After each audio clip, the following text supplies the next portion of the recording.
I tell you, I was driving down the road the other day and I saw a church sign, and the church sign said, "The problem with missing church is pretty soon we just stop missing church." I got to thinking about that, and these Wednesdays we've had off, I've definitely missed it. I'm glad to be back. It's funny, I'm wide awake now. I'm all not tired at all. Here these last few weeks I've been starting a new assembly line at work, and hoping to start a new assembly line in Mexico, and I work at really long hours. You guys know a lot. I come home every day and I just die on the couch. Somehow, coming to church on Wednesday nights, I'm back wide awake again. It's nice and refreshing. I tell you, I think I was in 5 hours of meetings today, and I think I talked to everybody in Mexico. But, you know, I love studying the Old Testament. I think it's really fascinating that here we have this book that was written so many years ago. And the authors that penned this text, you know, we've been studying the Psalms.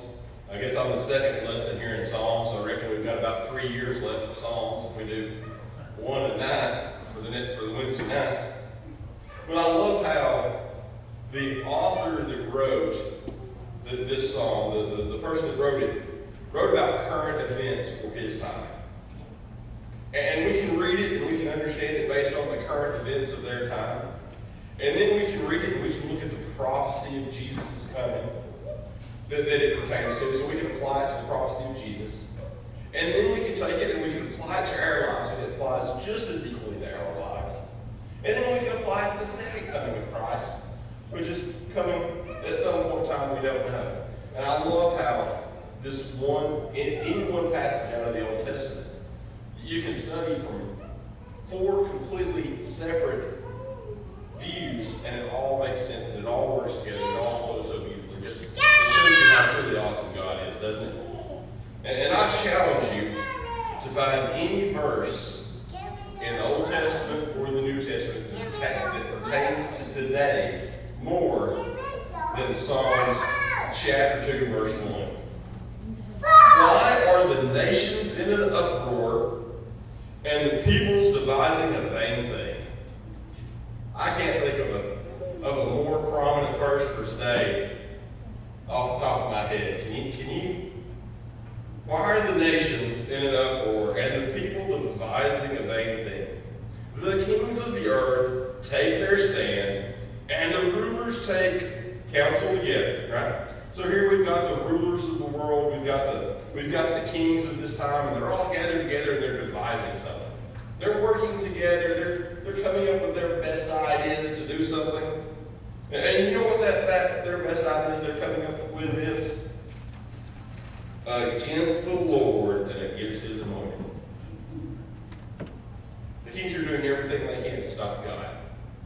The kings are doing everything they can to put down God. You watch the news, you see all this stuff that's going on where even here in the U.S. people are trying to do things to stop Christianity. You see it out in the world. You see our brothers and sisters that are missionaries or worshiping in another country that are risking their lives, and the people are trying to stop them.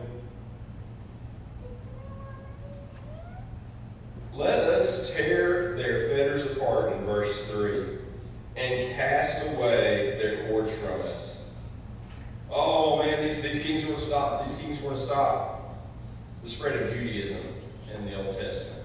These kings want to stop the spread of Christianity. Oh, they're going to put a stop to God. They're going to do everything they can to stop God. What do you think God's going to do with this? Is God going to send an army down to defeat these kings? Is God going to send a pillar of fire down to destroy these kings?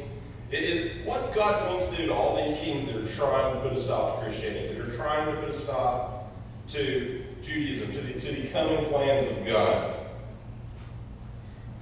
Verse 4, He who sits in heaven laughs. Laughs. All the kings combined, all their power. What did God think of them? He didn't laugh at them. They weren't even worthy of Him sending down fire to stop them. They weren't worthy with all of their planning to do anything. God laughed at them. That's how weak and feeble their plans were. The Lord scoffs at them. The best the world has can't touch God.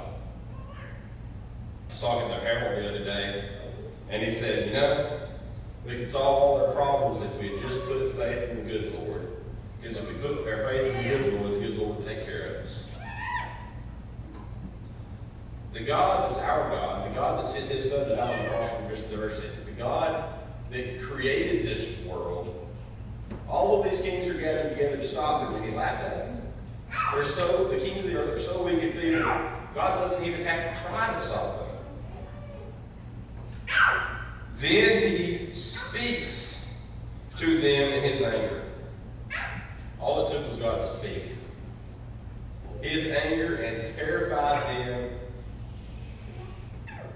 How did this world come into being in Genesis? What did God have to do to make light?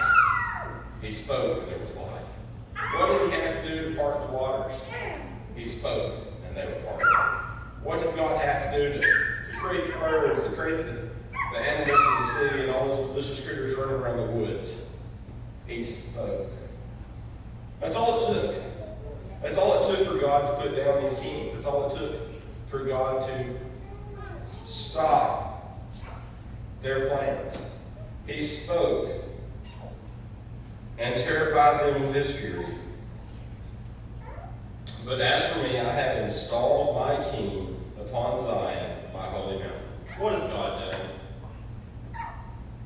God set his king on the holy mountain. It doesn't really matter what these kings plan to do. It doesn't matter what happens in the world. God has already won. It doesn't matter what happens to us. It doesn't matter our circumstances in life. It doesn't matter what craziness happens in the world. God has already won. If we can remember that, and if we can put our faith in God, and if we follow it, we've already won. What's the reward at the end of this life? Heaven, right? An eternity with God. We've already won. God's already won. We don't even have to worry about it. Think of I saw in the news today, they said that football practice is starting like normal, so all the football games are going to happen like normal now. You know what? They're going to play all those football games. You know why they're going to play all those football games? Because they don't know who's going to win yet. I tell you, my alma mater, to Bob Jones High School in Madison, Alabama, they're probably not going to win a lot. But maybe some of the local schools will win some. But why do they play those games? Because they don't know who's going to win. Guess what? This game of life we're playing, where we've got the Bible, we've got faith in God, our team's already won. We don't have to rush home to watch the football game. We already know who won. We don't have to record it. That way we can get home and see. We already know who won. It doesn't matter what the score is. God's team won. He has already installed my king upon Zion, my holy mountain. God's already won. I will surely tell the decree of the Lord. We're going to sort of go in a different direction now. Here, first of all, we've got these kings of the world. We've got all the world who are trying to stop God. God laughs at them. God points out that he's already won. He said to me, "Thou art my son, today I have begotten thee." Who's he put on his holy mountain? Who's he put in charge? His son. Who is his son? Jesus. We know that answer, right? It's amazing how you have something from the Old Testament that was written to the Jews before the time of Christ, and it applies so much to Christianity today. It's almost like God had a plan there, perfectly forethought. How in the world does someone write this so many thousands of years, hundreds of years before Christ, and it fits so perfectly with Christian life today? Ask of me, and I will surely give the nations as thine inheritance. Wait a second. Whose inheritance does Jesus give? What does Jesus give? The nations. Who's over the nations? All these kings that were plotting against God. Guess what? They were plotting against God. They were doing their best to stop God. And God gave them away. He didn't fire them. He didn't take it. He gave them away.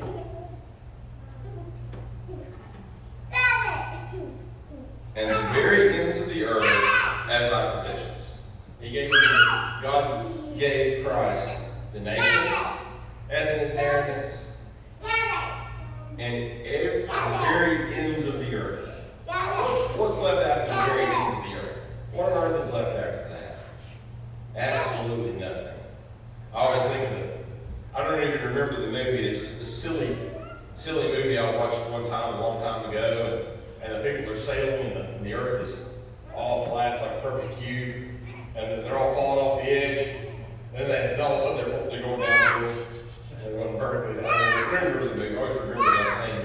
Think of the very edge of the earth all the way off and falls off. God's going to give Christ everything. If God's going to give Christ everything, is there anything we could possibly ever want outside of Christ? Thou shalt break them with rod of iron. Thou shalt shatter them like earthenware. What's God going to do, and what's Christ going to do to these kings plotting evil? What is Christ going to do to Satan? What is Christ going to do with all the powers that are trying to stop God? Break them with rods of iron, shatter them like earthenware. Remodeling the bathroom, Granny came up to me and said, "Daddy, I don't like that ugly green tile." So, you're in the house built in the late 70s, early 80s, you know exactly what green tile I'm talking about. But got this big bathtub, those cast iron bathtubs, all covered with ceramic. You know how you get those out? You hit them with a really, really big hammer, really, really hard. You know what happens when you hit one of those bathtubs with a really, really big hammer, really, really hard? It shatters into a million pieces. That's what I think here. Thou shalt break them with a rod of iron, thou shalt shatter them like earthenware. I picture, here these kings playing, and Jesus is going at them like I did that bathtub, right? One good whack with a sledgehammer, boom, pieces fly everywhere. Now therefore, O kings, show discernment. Do you think this verse also applies to us? Yeah, it applies to those kings that it was written to, right? These kings that are plotting evil. But does this also not apply to us? Show discernment. What is discernment? If you discern something, is that a guess? It's not a guess, is it? What does discernment mean? You got to have some reasoning and some logic and some understanding, right? You got to understand these things. Take warning, O judges of the earth. All these people in charge, be warned. We need to be warned too, right? Worship the Lord with reverence. How hard is that to do? What does that mean? When we worship God, we should show God the respect that He deserves. Hear this God that all it took was His words.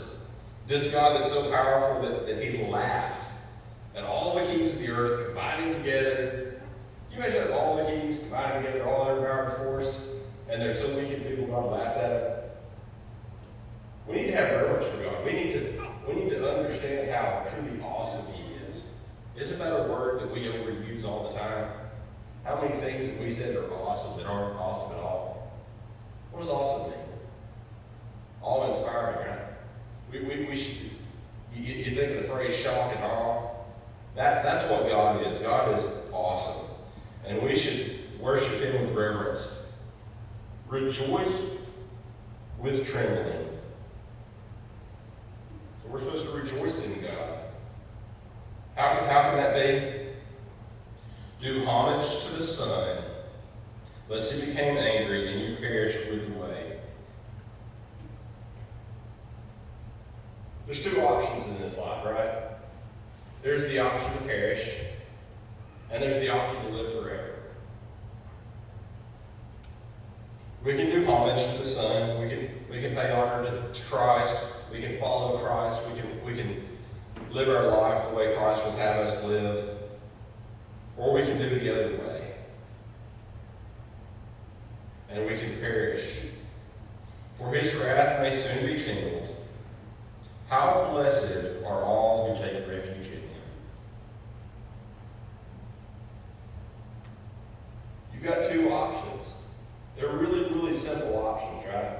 You think of the verse where it talks about there's a wide way, it's really easy, and it goes somewhere we don't want to go.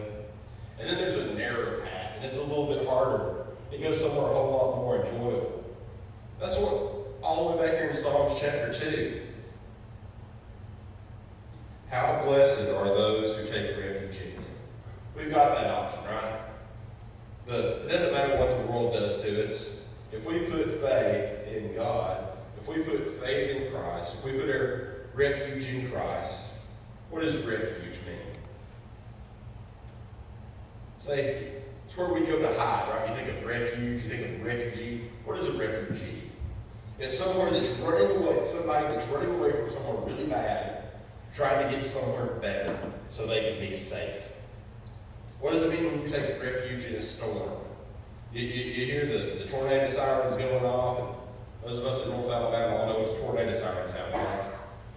What do? You go to the basement. If you don't go to the basement, you go to that hallway in the middle of the house or the bathtub, or you go somewhere structurally sound. You go somewhere safe, right? Maybe you have a storm shelter. It's all filled with spiders. You don't ever go down there anytime except for the stormy. That's what taking refuge is. That's going somewhere safe. If we turn to Christ and put our faith in Christ and live in Christ, we're safe. Think of the football analogy, now we'll do the baseball analogy, right? What's the greatest thing that the runner can hear when he crosses home plate?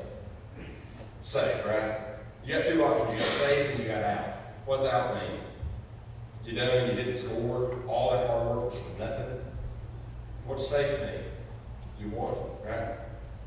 Your team wins. Every little kid's dream, right? Their team wins. The rest of the team picks up, throws them on the shoulders, they run around the infield together. Hadn't every little boy had that fantasy?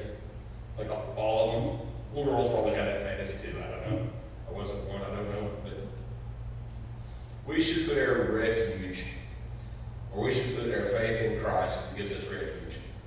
How in the world can we find something better, more applicable to today, if we just read the very first verse and the very last verse? Why are the nations in an uproar, and the people devising a vain thing? How blessed are we who take refuge in him. I encourage you tonight. Maybe I was short as Carl was last week. I had twice as many verses. Hopefully it worked. But we're here in a couple of weeks. We'll get a few chapters deeper into Psalms, so it's going to be hard on somebody. If you haven't put your refuge, or you haven't taken refuge in Christ, if you haven't truly put faith in the good Lord and let the good Lord take care of you, I encourage you, as we stand and as we sing, to turn over to Christ. Give refuge, take your refuge in Christ. God freely gives this awesome gift, and all we have to do is take it. It's the greatest gift ever devised, and it's absolutely 100% free for us. And Christ already paid for it. It's already taken care of. All we have to do is come up and take it. I encourage you, if you have any needs in the congregation, if you have any needs of prayers, if there's anything you need, or if you haven't taken that great and awesome choice to become a Christian, I encourage you to do this so tonight as we stand and as we sing.